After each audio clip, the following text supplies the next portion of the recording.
Bonjour et bienvenue à tous. Aujourd'hui, je vais vous montrer comment on fait un montage vidéo avec Final Cut Pro. On va commencer. Ici, j'ai mon disque dur externe. Je vous conseille de ne pas mettre vos projets sur l'ordinateur. Le mieux, c'est d'utiliser un disque dur externe. Vous fatiguerez moins votre disque dur interne et bien sûr, ça ira plus vite si vous utilisez un disque dur SSD ou encore, pour aller beaucoup plus vite, vous pouvez utiliser un disque de chez LaCie, les formats 2 big, 6 big ou 12 big ou encore G-Technology aussi propose plusieurs plateformes pour ça. Donc ici, je vais retrouver les vidéos de mon montage. Donc ça s'appelle Vidéo Fancy. C'est des vidéos d'équitation pour ma copine. Donc je vais avoir toutes les thématiques de la vidéo, tous les répertoires. Par exemple, si vous êtes parti en vacances, vous allez pouvoir retrouver avion, arrivée, hôtel, plage. Voilà, je vous donne des exemples comme ça. Une fois qu'on a ce dossier créé avec toutes les vidéos dans le disque dur, on peut fermer le dossier. On va ouvrir Final Cut Pro. Donc ici, on va venir créer une nouvelle bibliothèque. Donc fichier, nouveau, bibliothèque. La bibliothèque s'ouvre. Je vais venir chercher mon disque dur et le fichier dans lequel se trouvent toutes les vidéos. Ici, je vais venir créer un nouveau dossier qui s'appelle montage. Donc ça, c'est le dossier dans lequel je vais rassembler tout ce qui est montage vidéo. Donc je crée le dossier. La bibliothèque, donc je vais nommer cette bibliothèque vidéo ici et j'enregistre. Par défaut, Final Cut va venir loger la bibliothèque, le cache et les sauvegardes dans l'ordinateur. Moi, je veux pas que ça soit dans l'ordinateur, donc hop, je vais les mettre dans mon fichier montage et je fais choisir. On va faire pareil. Là, c'est dans la bibliothèque, donc dans Vidéo Fancy, choisir. Et là, on fait pareil pour les sauvegardes. Donc voilà, comme ça, tout se trouve au même endroit. Ça fait que si vous avez un problème avec votre ordinateur ou vous voulez confier l'étalonnage à quelqu'un, vous avez juste à lui donner le projet et il pourra le récupérer depuis un autre ordinateur. Vous faites OK. Si jamais vous oubliez cette étape, vous avez toujours la possibilité de la consolider dans montage. Ou une fois que ma bibliothèque est créée, ici on a une petite flèche, on appuie dessus et on va pouvoir importer nos rushs. Donc je vais dans le montage, vidéo, j'ouvre l'arborescence. Donc du coup on voit qu'on a plusieurs types de dossiers. Donc je vais créer un nouvel événement pour pouvoir les récupérer. Donc je me mets toujours en majuscule. Ici, plusieurs possibilités. Vous pouvez, par exemple, si les fichiers viennent d'une carte mémoire, les copier directement dans le dossier montage. Vous pouvez les conserver à leur place, comme là, le disque est déjà prêt avec les fichiers dessus. Ici, c'est si jamais vous avez, par exemple, un Atomos, vous avez pu vous créer des petites préférences, vous pouvez les rattraper. Ici, transcodage et analyse. Là, ça va dépendre de la performance de votre ordinateur, mais si vous voyez que les rushs sont un peu trop gros à traiter, vous pouvez déjà passer sur un média optimisé, ou si jamais ça demande vraiment beaucoup trop de ressources, vous vous mettez sur un proxy qui sera encore plus léger. Alors là, vous cliquez sur l'un ou sur l'autre, ça va vous demander un petit peu de temps parce que forcément il va travailler, il va préparer vos fichiers avant l'utilisation. Et après on a tout plein d'analyses, l'analyse des couleurs, la recherche des personnes, analyser et corriger les problèmes audio, enfin tout ça, moi je le fais directement dans le logiciel, mais vous pouvez le cocher là. Le problème, c'est que ça va prendre du temps de post-traitement avant de pouvoir commencer votre vidéo. Moi, j'ai un ordi assez puissant, donc j'ai créé le dossier arrivé et je vais importer la sélection. Donc voilà, mon dossier s'est créé. Ici, on va pouvoir supprimer l'événement qui ne sert à rien. Et la collection, pareil, on peut le supprimer. Voilà, donc on va continuer, on va aller importer les autres vidéos. Donc là, on a un fichier qui s'appelle autres.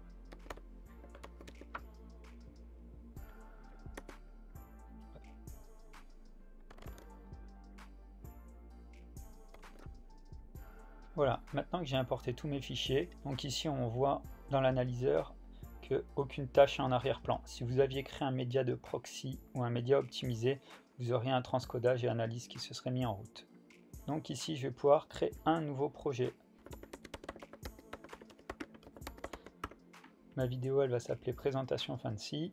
Je veux qu'elle soit en 1080p, donc 1920 par 1080, avec un débit de 25 images secondes. Le rendu Apple ProRes 422, ça va très bien pour ce genre de vidéo. Et la stéréo, c'est OK. Donc là, j'ai plus qu'à appuyer sur OK. Voilà. Alors ici, on va pouvoir fermer la partie de droite pour avoir un écran un peu plus grand. Vous pourrez faire la même chose ici pour fermer à gauche et avoir que le visualiseur quand vous ferez votre montage. Pour l'instant, on le laisse afficher. Donc je vais traiter la vidéo partie par partie, donc c'est bien d'avoir mes petits dossiers, j'ai repéré les débuts. Donc là j'ai la première vidéo, c'est son arrivée dans le vent. Donc pour lire la vidéo, je fais espace, ça me permet de la visualiser. Elle va se lire en boucle et du coup on va pouvoir utiliser la touche I et la touche O pour créer une boucle vidéo. Hop là, et voilà, moi je veux uniquement cette partie là, je l'ai sélectionnée. On va pouvoir dérusher toutes les parties au fur et à mesure. Donc là elle est arrivée, elle est sortie du vent.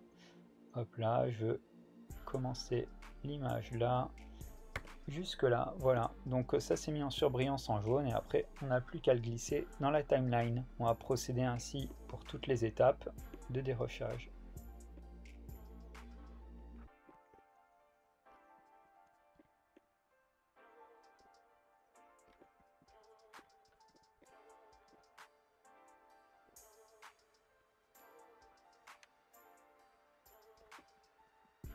Alors vous pouvez venir slider directement aussi avec la souris, hop, placez le I, placez la sortie, vous l'attrapez et vous le glissez.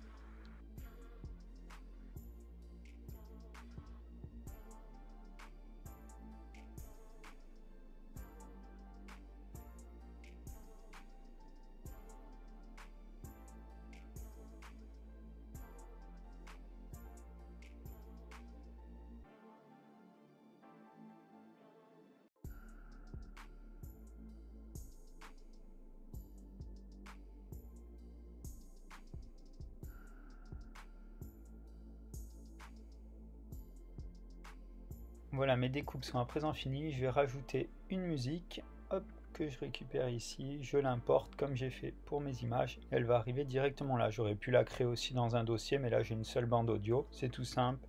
Je la prends et je la glisse en dessous. Donc, hop, je vais juste lui couper le son en attendant pour le montage. Ce qu'on peut voir sur les différentes vidéos, c'est que j'ai pas toujours le même ratio. Je vous montre là, c'est le plus flagrant. Donc j'ai une image qui a été filmée au téléphone portable. Ici j'ai une capture d'écran. Ici j'ai un 16:9, j'ai des images filmées au téléphone, à la caméra, voilà, donc c'est une vidéo un peu récap, il y a plein de formats différents, donc il va falloir déjà remodeler un peu tout ça pour que tout soit identique. Donc ici j'ai un outil qui va me permettre de recadrer et je vais pouvoir étirer jusqu'au bord de l'image. Donc voilà, c'est les bords noirs qu'on voit. Je peux en faire plusieurs à la fois, pas besoin de revenir à chaque fois avant. Donc hop là, voilà. Je me mets à la bonne taille. On peut aussi glisser l'image hein, si besoin pour recadrer. Hop. Voilà. Et je vais vérifier tout le long de ma vidéo. Voilà, une fois que c'est fini, j'appuie sur terminer. Et du coup, je vais avoir une image homogène. Ok, cette partie c'est bon. Si je veux mettre une intro avec des effets, hop, un titrage par exemple d'incrustation pour le début, voilà, par exemple, on va pouvoir ajouter un titre, alors on peut le mettre ici, ou encore on peut venir le mettre par-dessus et il va venir se mettre en incrustation.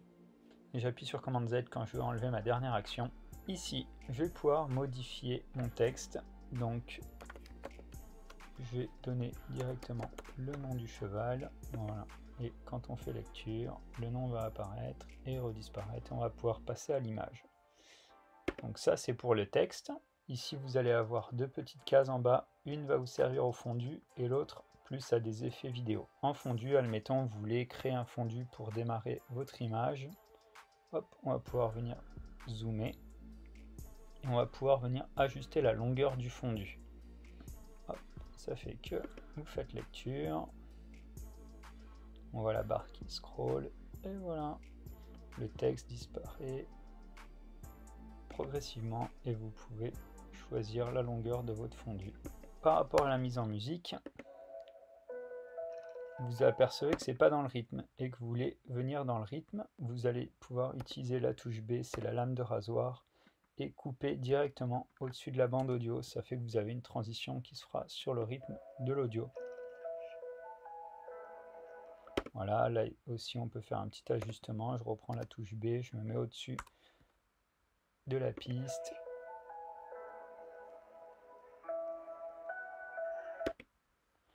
Hop, vous la laissez s'afficher.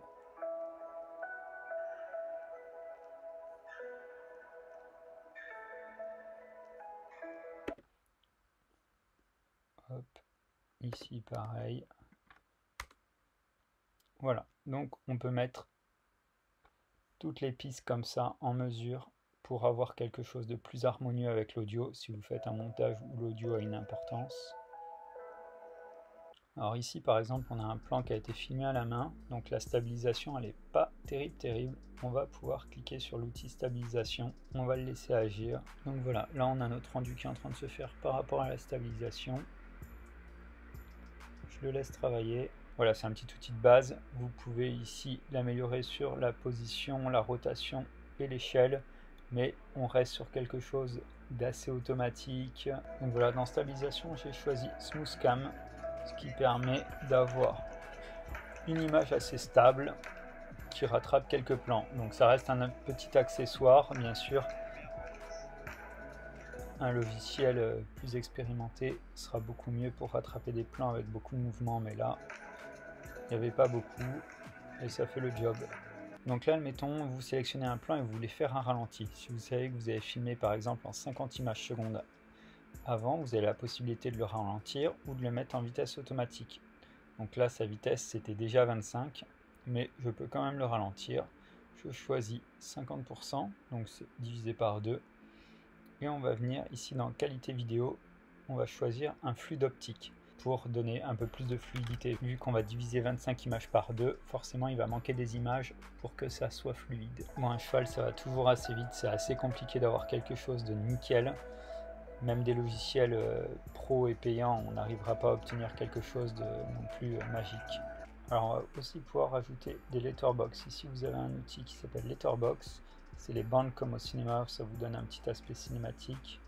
Je vais choisir 2,35 et ici avec offset vous allez pouvoir ajuster la hauteur de votre bande. Donc vous mettez votre plan en lecture et comme ça vous pouvez vérifier que votre sujet est toujours centré et faire un ajustement grâce à ça. Donc là je vois que c'est bon, je vais laisser comme ça. Au niveau des effets, vous allez pouvoir fouiller, il y a pas mal de choses. Si vous avez un plan qui manque un petit peu de netteté, vous allez pouvoir en rajouter. Voilà, bon, il faut aller doucement aussi. Après, ici, vous avez plusieurs petits logos. Donc, le premier, ça va être tout ce qui est la base des effets, de la stabilisation, c'est les premiers outils.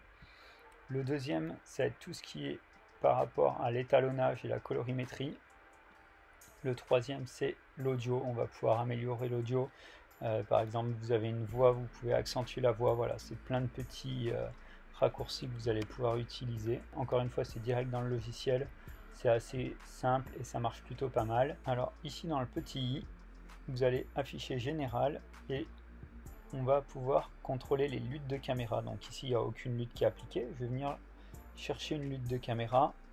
On va en prendre une que vous connaissez à peu près tous. C'est le orange style tropique. Et voilà, ça va appliquer des tons orange et bleu à la vidéo. Voilà un petit peu la vidéo avant. Et voilà après ce que ça peut donner. Donc ça c'est une première partie de l'étalonnage et ensuite on va pouvoir venir ici contrôler la saturation, si on veut désaturer certaines couleurs, saturer d'autres. Si on s'aperçoit que le plan est un peu sous-exposé, on va pouvoir remonter un petit peu l'exposition, avec les intermédiaires aussi pour déboucher un peu les ombres et redonner un peu de contraste. Voilà. Voilà pour les bases. Ici vous avez une flèche, vous allez pouvoir exporter un fichier master. Donc on va venir régler format vidéo et audio. Codec, vous prenez le H264, c'est le plus léger pour l'export. Dans les infos, vous nommez votre vidéo, vous faites suivant et vous l'enregistrez à l'endroit où vous voulez. Voilà, ce tutoriel est maintenant terminé. N'hésitez pas à venir me dire en description ce que vous en avez pensé. Et si vous voulez avoir des tutos spécifiques sur certains outils de Final Cut, je vous ferai ça en détail dans d'autres vidéos. Et merci encore, à bientôt.